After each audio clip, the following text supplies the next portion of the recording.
Good afternoon, Mark. I'm just going to check to make sure we have actually hit the interwebs. And it looks like we have. So as we were just mentioning, today's discussion is the who, what, where, and how of mentors. And this was your topic. I cut you off just before we started. I was like, stop. We want to talk about this topic. Hold that thought. So I will let you continue that thought now, Mark. Awesome to chat again, as always.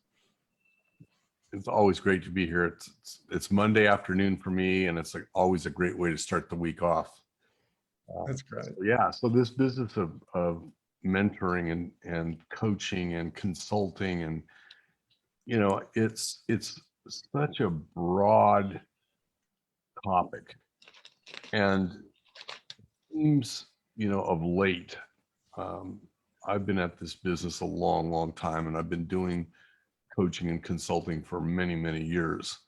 But it seems lately that it's kind of the new hip thing that everybody can do. They can throw out this sign and say that they're a coach or that they're a consultant. And I really don't think the vast majority of coaches and consultants really understand the role. And I know for sure that the majority of students don't really take advantage of the full potential of a competently qualified coach or consultant. So I thought maybe what would be good would be to share some of the elements to consider when you need a coach or consultant, why you would want a coach or consultant, and how to qualify that person as really being legitimate, instead of somebody that's decided that they're just going to throw up a sign between jobs. Yeah. Exactly. It's an interesting one because, and it's really been the last, probably since, I remember since late 2016, probably halfway through 2016, the coaching industry started to become really popular. And, it became it was like literally everyone can throw up a shingle and, yep, I'm a coach, I'm a mentor, I'm an expert. And it's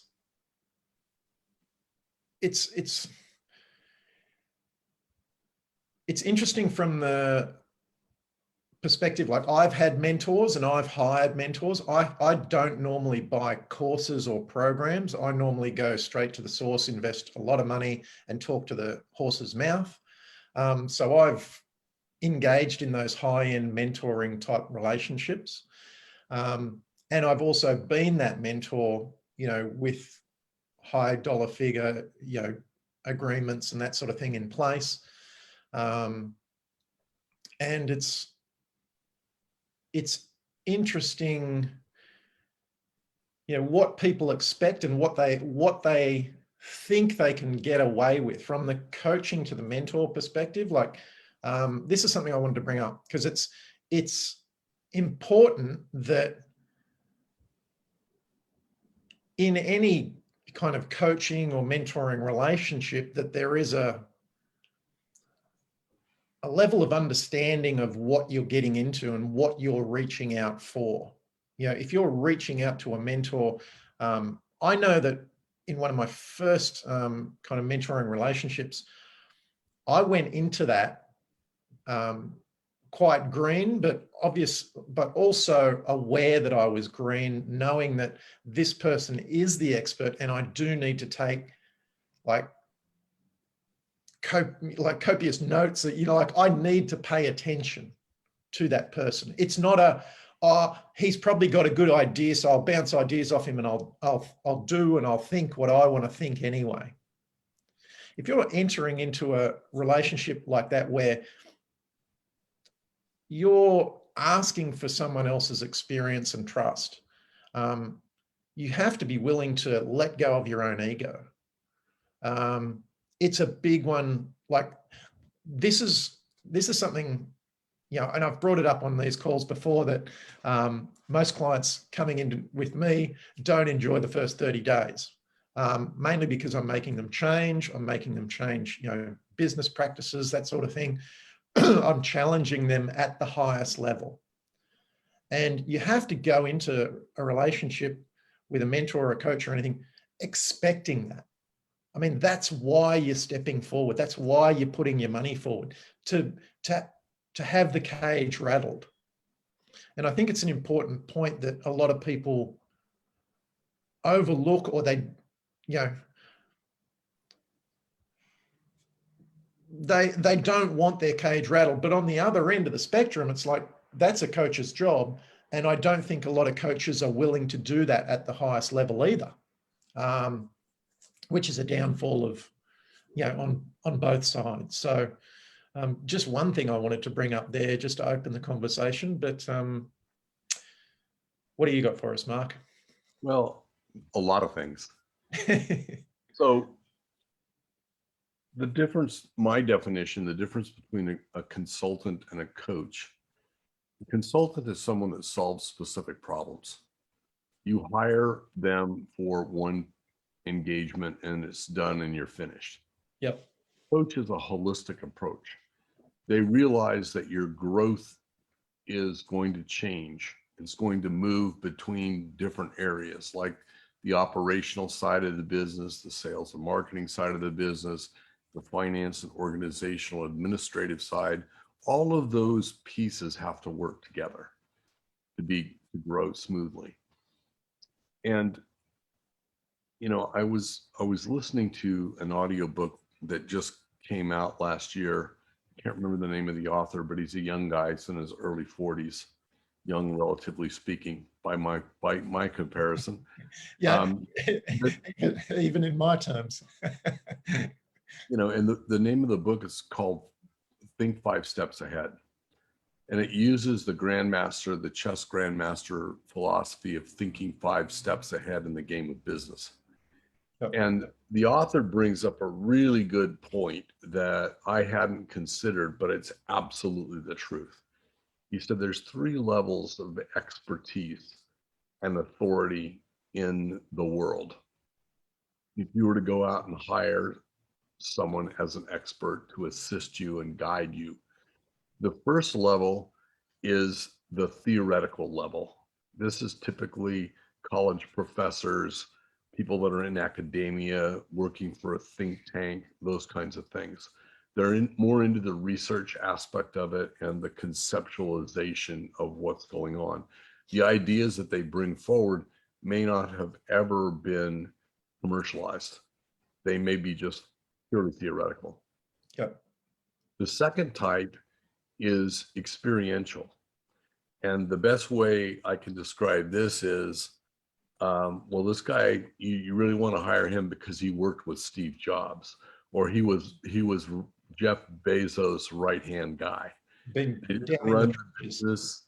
They didn't run the business. They didn't figure anything out, but they were there in the middle of it. And then there's the whole deal. And this is the guy that has actually built the business and built it to success and built it to failure, because there's just as much value in failing as there is in succeeding. I don't even like to use the word fail. It just is one of the many outcomes that are not leading to desired results. And they can be, I consider that, I almost consider that a bit the same on the success side. There's no success, it's just continual growth. Exactly. So it's an infinite scale on either end. And so if you look at all 3 of those levels of experience, you have to decide for yourself what level you want to engage with. If you're in a situation where you're dealing with a cutting edge new technology where there is no proven track record, then an academic expert is perfectly fine, because the model's never been done. And if you're into a startup mode and you want to grow very quickly, you're not really concerned about profitability, you're really concerned about demonstrating the viability of the concept, but not necessarily the profitability of the concept, then an experiential person is is a good choice because they've been through that, especially on the startup side, especially if it's tech related in the last 20 years, 25 years, because there's been so much of that disruption. But if you're really after building credible, sustainable, long-term wealth, then you really want someone that has built the business because they understand profitability, they understand cash flow, they understand building an organization, they understand the value of procedures and standard operating practices. They understand what it takes to be able to step away and have the business function on its own equally well, if not better, than if you were in it. When I was building my business, the very first major consulting gig that I got was just over seven figures, just over $1 million consulting figure. And it involved rebuilding a 70-year-old company. And there were two huge learning experiences that came out of that. The first one was the company approached me and said, we really like what you're doing. We love your concepts. We see you win all these awards year after year. You're so far ahead of everybody else. We want you to do that in our business. And I said, look, I'm just a tiny little guy. I've got 20 employees and a couple of machines. And they said, no, you have to look at this like we're in our garage and you've gotten automation. What we want you to do is duplicate on a line by line basis what your success is. And from that perspective, I said, I can do that.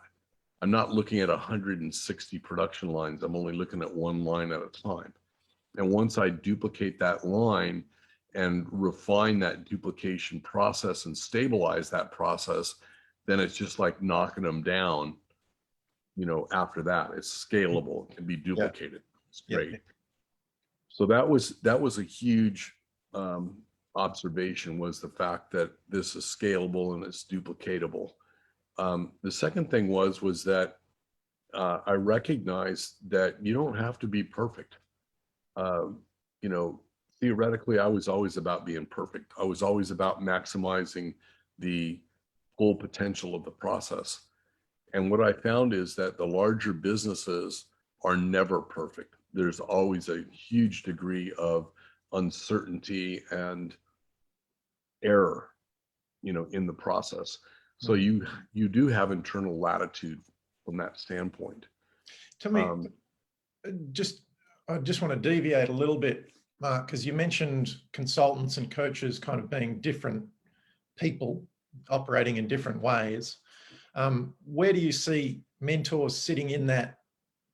Is it the same as one of those or a different entity altogether? Or how do you see the mentor or guide? Or I know there's a lot of different names and they kind of all blend together. And, I personally don't like going by the name coach, simply because I think the coaching market has just been destroyed. It's been cheapened and kind of made very ugly. And, there's plenty of good coaches out there. I'm not saying that, but I just don't like that term. Where do you see mentor fitting into that kind of? Well, I like mentor, I like advisor, I like guide, because essentially what you're doing is you're providing a pathway for each particular engagement based on their reality of their business, their circumstances, their finance, their education, experience, all of those different kinds of things. I look at a mentor or a guide or an advisor as being a lifetime engagement.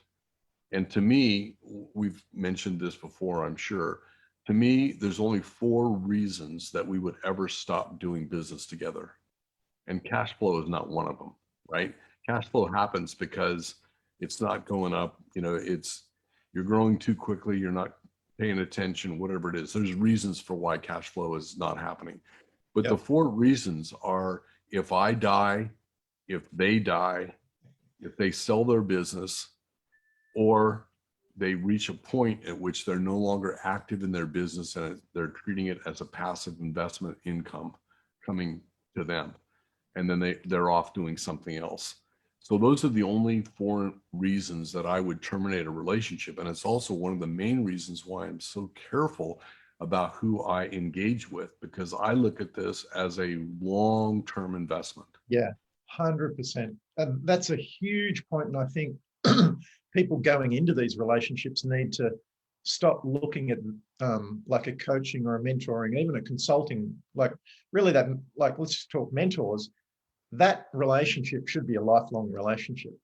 You know, most of my clients, I've got a handful of clients at the moment that have all been with me multiple years. And some of them are at 5 and 4 and 5 years now. And, you know, that you can build something worthy of. Like you can really build a business in that time. And these guys, some of them got multi-million-dollar businesses. And people, I think a lot of times, going into these relationships, whether it be with a coach or a mentor, go into this as a transactional event looking for some big win, instead of going, okay, this person has the skills that I need to grow for years to come.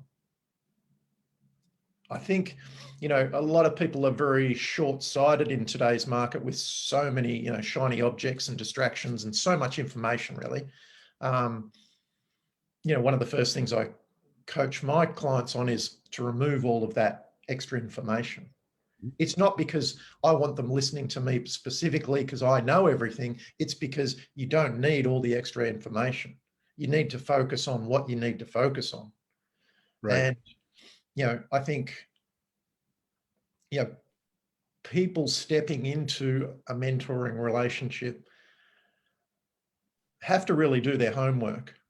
You mentioned the 3 different types there earlier. Are there any other key things that you see that someone should be looking for in that mentoring relationship? They're searching to, we're talking about the business realm, predominantly online, a little bit offline as well. Anyone in that scenario, what should they be looking for in a mentor, Mark? I would say a red flag for me is if the mentor, when you're talking with them, if the mentor is withholding information. Like they're only going to give you a little bit of information, but then you can. Yeah. That's a good one. That's an interesting one, because firstly, you don't always know if they're withholding information, because sometimes you don't know what you don't know, but you can often pick up on those things. It's the same with the client relationship, going back the other way. I often, in client relationships, I dive deep on their financials. And that's obviously, that's the first thing people hold back on.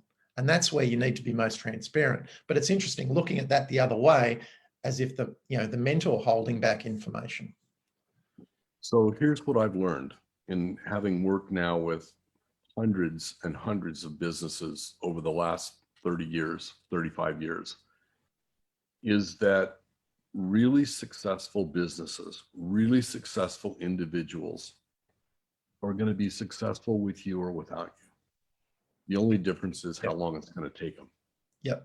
The real role is for me to determine if this individual that I'm working with, number one, do they have fire in the belly? Do they really want what they say they want? That's a good one. People often overlook that one. Do they have fire in the belly, and are they prepared to take advantage of the opportunity that presents itself? And in that, I'll just clarify, are they willing to make the changes required? Because there's an opportunity in coming on board with a mentor. There's an opportunity, a huge one. But if you aren't willing to make the change required, that opportunity is lost. Yeah, absolutely. And the way that I do it is, if someone comes up to me and says, oh, I've read your stuff, I've read your work, I've followed you for years, I'm really impressed, I really want to work with you. And I start asking them about their business and what their biggest problem is with their business. How long have they struggled with it? How long have they, battled with this problem? Why haven't they done something with it sooner? I'm just asking for clarity. I'm never doing it in a judgmental way. I'm just saying, well, we've been too busy. The busyness of business, right? They haven't learned how to filter the noise for the signal. Yep. And so I'll give them an assessment of what that noise is. And then I will give them a very direct, very precise, very detailed as they want explanation of what comes next. And I'll go deep. I'll go as deep as I can go without having to do external research, right? And invariably, what happens is in the beginning, it's like, let me test this guy and see if he knows what he's doing. And then you start giving back the information to him. And then it's, wait. I gotta get notes. That tells me that person was unprepared for the opportunity that presented itself. And I'll say, look, get whatever you want. Get the notebook if you can get it right now. Take your computer out, whatever it is. Then we have the conversation. And I'll continue to deliver the content in a very direct fire hose type manner, not rushing it, but very precise and very detailed.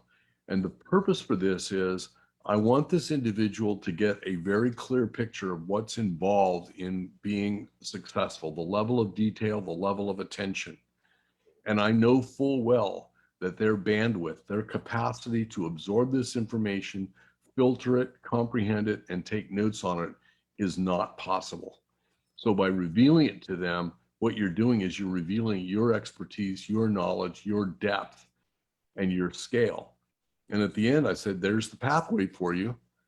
It's going to take you 4 to 6 years to achieve your goal based as you have outlined it with the information I've given you. If you'd like to achieve that quicker, then let's talk. I can help you with that. And that's where the relationship of engagement happens, is if they want to get to the result faster, they can. If they want to do it on their own, more power to them. They're going to do it on their own. It may take them 10 years on their own completely. With what I gave them, it may take them 6 years. It's still 6 freaking years, right? Yeah. So you can get it in 2 years if you do it with guidance. So you have to gain an understanding of the value of time. And as part of what I do, we go really deep into the value of time because it is the only resource that we cannot renew. Everything else we can make more of, including money, including new ideas, including concepts, including disruption. It doesn't matter. All of that can be duplicated in new ways, but we can't make more time. Yeah. At least I haven't figured out how to do it yet. I'm sure someone's working on it. Not in this dimension. I'm sure someone's working on it. Is there anything else that, a prospective client should be looking out for in a mentor, or vice versa? The mentor looking at the client. Anything else that stands out for you? Absolutely. So if I ask the prospect, what's your exit? And they can't tell me. I know right away I can't mentor them because I don't know where they're going. They have no goal. They're like saying, I want to sail on the ocean. I want to sail to Hawaii, but I don't have any map. I don't have any navigation. I haven't done any kind of training at all. But I got this boat, and I know how to sail it a little bit. But once that land goes away, they're going to be lost. And so as long as they're within sight of what they're familiar with, which is their limiting factor, they can only go so far. But as soon as that land disappears over the edge of the horizon, you don't know whether it's north, east, west, or south. You don't know how far it is to the next land. You don't know anything. Yeah. And once you get out there on the ocean, if you've ever flown over it, you have from Australia, it's big. It's big. I was going to say, clarity of vision is a key one. Obviously, that's what I do in a big way. It's a huge part of what I do is, creating clarity for clients and that allowing everything to multiply and accelerate. But you mentioned the fire in the belly, the desire for change, like the willingness to change. And then obviously that vision. anything else there that you know, you're Yes. looking for as a mentor, looking And, at clients? and for me, I always start with a small assignment, Yeah, because I want to know whether, number one, are they coachable? Do they follow directions? yeah. Can they make it happen? Can they initiate the action? If they can do those, then we have the opportunity to engage. I've got a perfect example of this actually. A business coaching client, like in the real world business coaching, not sort of online business, blah, blah, blah. Real world coaching client that I had years ago came to me as a prospect and said, you know, I've been introduced to you by such and such person. I just wanted to, you know, want to have a conversation. You know, I want to hire you as my mentor. And I was like, oh, right, okay, yep. He came to me and I sent him away. And I sent him away with a task. And he came back to me. I did that 4 times over a 6-month period. And he completed all of those tasks. And he was, every time he was like, when can I hire you? When can I hire you? Finally, when he did come on board, he came to my house. And often clients come to me for a day or two, or I go to them. You know, I've traveled all over the world going to clients and spending a couple of days with them. And he came to me with his vision board that had all the pictures of all the stuff that he wanted to do. And, you know, he ticked the box as far as, you know, he wanted to, you know, he was willing to take action. He was willing to make the changes. And, you know, within the year, he had his 7-figure business. He's now got a multiple 7-figure business a few years on. And, you know, like you said, I could see the fire in his belly. He had proven that he was willing to, you know, make change. He had that vision of where he wanted to go, like literally had it on a pinboard. And, you know, at about the 6-month mark, you know, he had all these destinations that he wanted to go to. I made him book a year in advance each year, all of those destinations. You know, so it had to come real. He had to do the work. And Concrete, right? yeah, and sure enough, it's, you know, he's built a multiple $1 million business, does very well for himself, and a great success. And, you know, like you say, that fire in the belly, the clarity of vision, the willingness to change, the, you know, the ability to just listen and trust is huge. And, you know, for a mentor, like looking at a client, nowadays there seems to be this huge conversation or this huge urgency just to make sales, you know, and it's like, you know, everyone's selling a $10,000 thing or an $8,000 thing. And, you know, our agreements, relationships are, the dollar figures are a lot more than that. But instead, you know, as I'd advise any coach or mentor or anyone out there now to really have a look at what you're doing and really consider the positioning of yourself and the value that you're putting out into the marketplace. Just selling a $10,000 option that is very short term, you know, and maybe just teaches 1 or 2 skills or whatever. Like, look at the longevity of that. I've just gone through this with a client, and, you know, they've shifted their whole model from that low end, repetitive sell, constant hustle, you know, build and burn, build and burn, build and burn, to a completely different model where they're working with high level individuals being paid, you know, enormous amounts of money, with a much longer view in place. And, you know, for startup coaches and mentors and that sort of thing out there, you know, listening, watching, I just advise you to take the longer view. You know,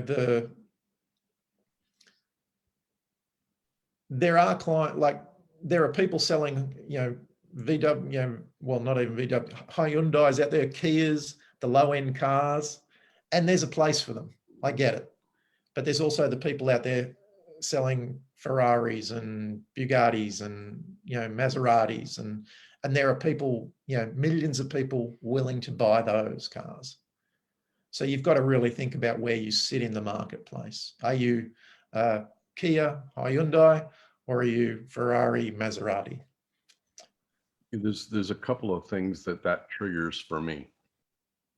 The first thing is I would ask a prospect, why do you think you need a mentor? And unless they have a really good, compelling reason, I know that we're going to be in for an extended period of education. And that gets in the way of getting results. That was very delicately put, Mark. Yeah, I know. I never know who's going to be listening to this. I don't want to discourage them, but it's like, why do you need a mentor? And the other thing is that business, is that individual profit capable? In other words, is their business capable of generating potential? Is it just a good idea, or is there a business case here? And it's kind of like we have a saying here: don't put lipstick on a pig, right? Yep. If you've got something that's ugly and it's not, you can't pretty it up. It's not gonna work. Yeah, it's interesting. I had a lady come to me at Christmas time wanting some help, and my advice to her was actually to shut the business down. Mhm. And she actually went ahead with that, which I give her props for. It's a gutsy move, but it was the right move. She wasn't in the right place to actually, to actually kick that on. And sometimes, you have to make those hard calls.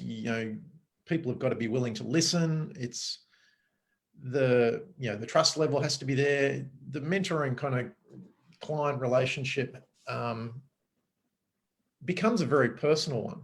And like my clients, we're talking about every topic under the sun.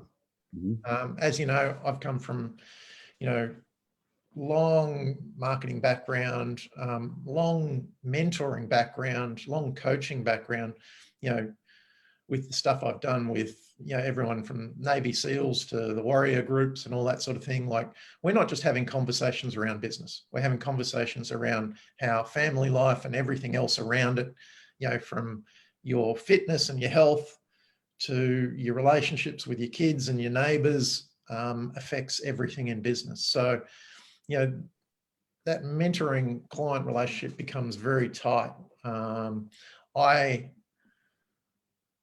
I put them like a lot of weight on those relationships. They're vitally important. I feel responsible for my clients' businesses and their results, and the moves that they make in life, whether that be moving house or buying cars or whatever that might be. Nothing's off limits. And the conversation is more a life conversation versus a just business conversation. Now, I think a lot of coaches may not be up for that conversation simply because they don't have the experience and life experience and that sort of thing. Like, I've, for me personally, I've played sport at the highest level. I've traveled the world multiple times. I can't even remember how many times I've been around the world. And in hiring a mentor, in hiring someone that you're looking to guide you, they have to have some experience under their belt. Having been part of several mastermind groups for more than 20 years, invariably what happens is that the person comes into the group with business problems, and they may have all kinds of problems, but their main focus is business, because that's typically what generates the income. Yeah. So we'll go through a period of time while they get their act together and they learn how to filter and they learn how to focus on the things that are important, and they get some results and they start building some value for themselves, and they put some money in the bank and they pay off some debt. And it gets to a point it always gets to a point where, okay, what's next? And when the earning portion of your life is satisfied, now it becomes a different level. It becomes whole life, holistic, and the focus moves towards health and well-being, nutrition, time with your family, time to travel, time to do all those things that you have always wanted to do. And that creates its own set of issues. And usually they focus around the inability of business people to deal on the emotional level. They are very logical, very analytical, and that can lead to an emotional detachment. And in the last few years, there's been a real push towards um, emotional EQ, like IQ, but it's EQ. It's your emotional quotient, how well you are balanced, how well you can handle, all of these different aspects and interpret those aspects. And it's much more intuitive. It's based on intuition. Every business leader has a certain amount of the decisions that they make are intuition based. Most of the time they say that successful CEOs at the highest level make decisions with 75% of the information. They get it mostly right, and enough right to where it'll be successful, and they'll fix the rest once it gets going. I mean, this is exactly the way software is. This is exactly the way tech is. They come out with an MVP, they prove that it works, and then they start refining based on how the market accepts or rejects their concepts. And there'll be more than one pivot along the way. And I think this is a big part of life balance and life guidance, is to learn how to pivot when the idea that you thought you had that was so great turns out to be not so great for any number of reasons. And this is really where a true mentor comes into play, because they've been down that road. They've seen it hundreds of times. They've seen all kinds of iterations and variations of these issues, and all kinds of unexpected disruptions. Some of them can be naturally related, like hurricanes, or fires, tornadoes, pandemics.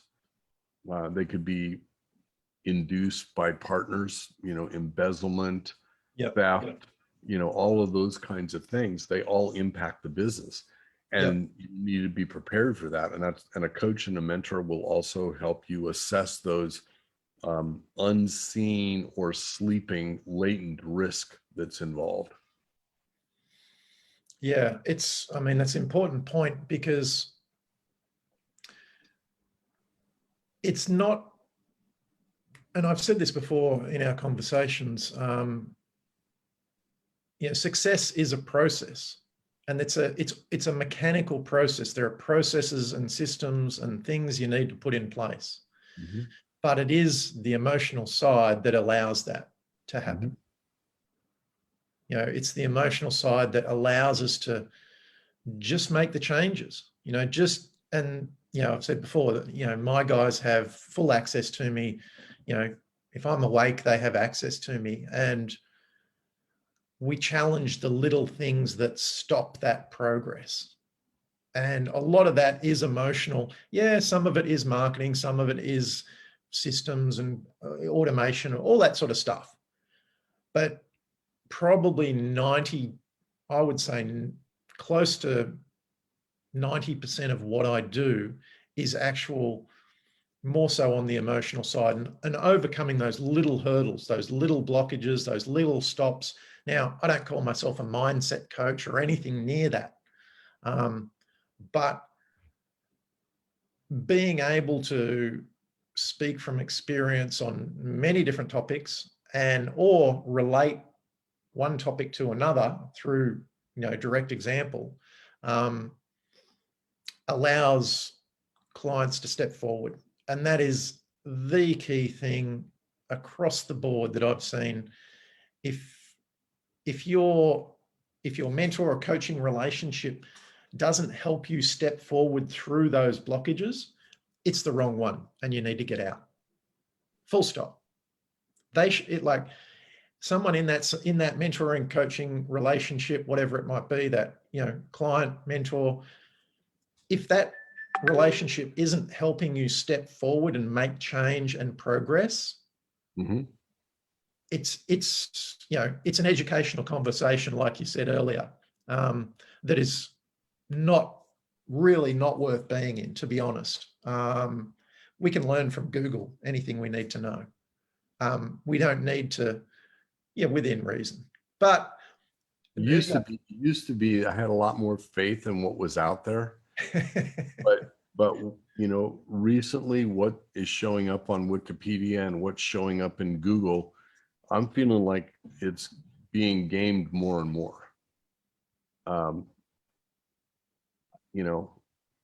It's how do you vet that information? But I know what you're talking about. It's the ability to quickly gain access to information is faster than it's ever been. But at the same time, it's probably much more suspect than publishing has ever been in the past, because now anybody can publish, anybody can put anything up there, and there's no guarantee it was even written by a human. Yeah. Well, yeah. But the bigger point I was trying to make was, if you're not progressing, you're in the wrong, mentoring Right. relationship. It's Totally agree. it's like, and you can tell straight away. Mhm. Within a month, like I tell my clients, within 45 days, there should be a significant change. And if you're willing to, go through that 45 days, then, but if that change isn't happening, you've got to have a look at yourself and say, am I actually making these changes that I'm being advised of? Mhm. Or am I struggling to actually make any progress? Like, is this person helping me push forward, or is this on me? And if it, like, I've been in scenarios where I've been in a mentoring relationship where I wasn't willing to change, and it's like, okay, this is on me.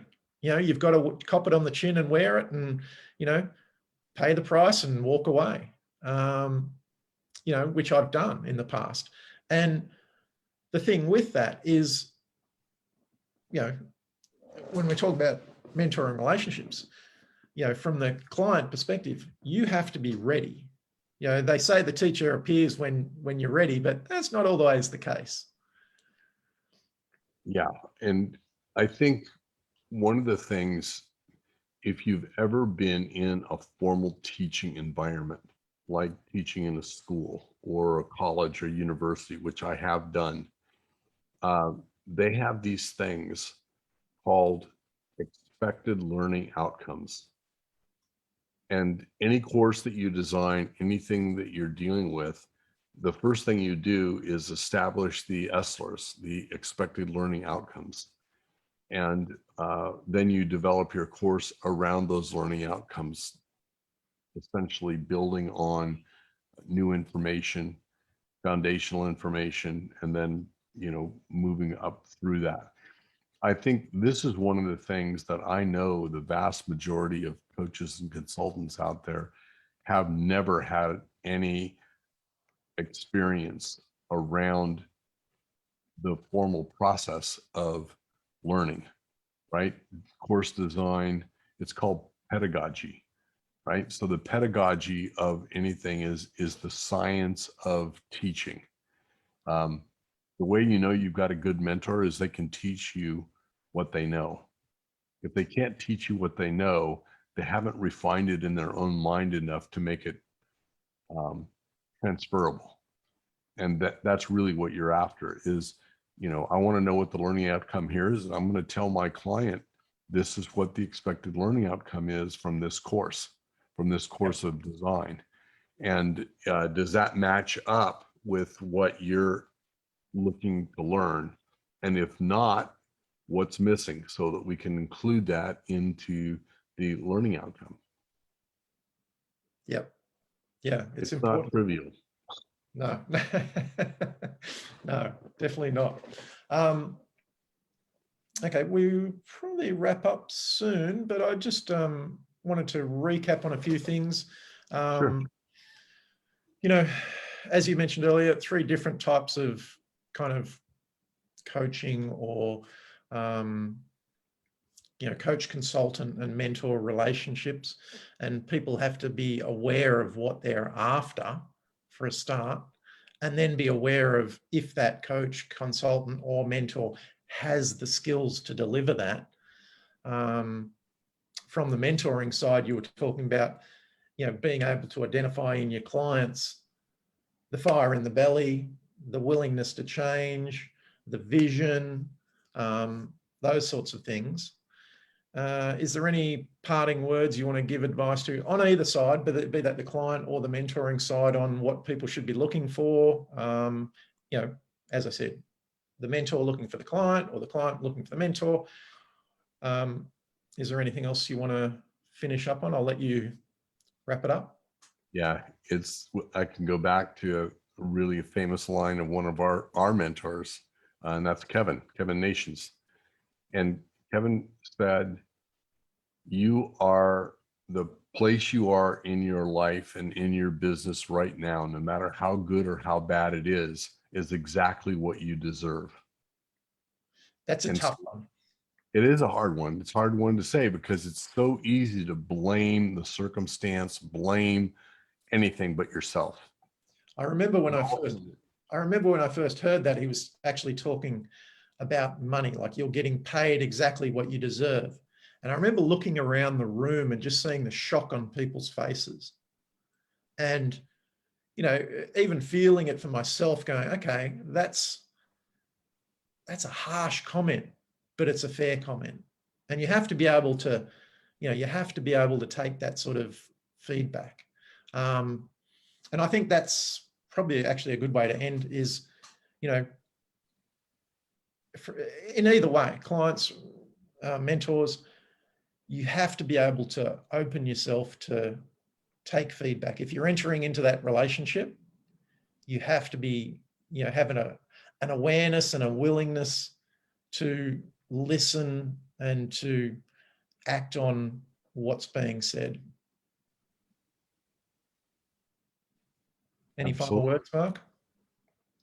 Good last word. All righty. Well, we will talk again next week as per usual. Always awesome chatting. Have a good afternoon, Mark. I'll speak to you again soon. All right. Cheers, everyone. Cheers.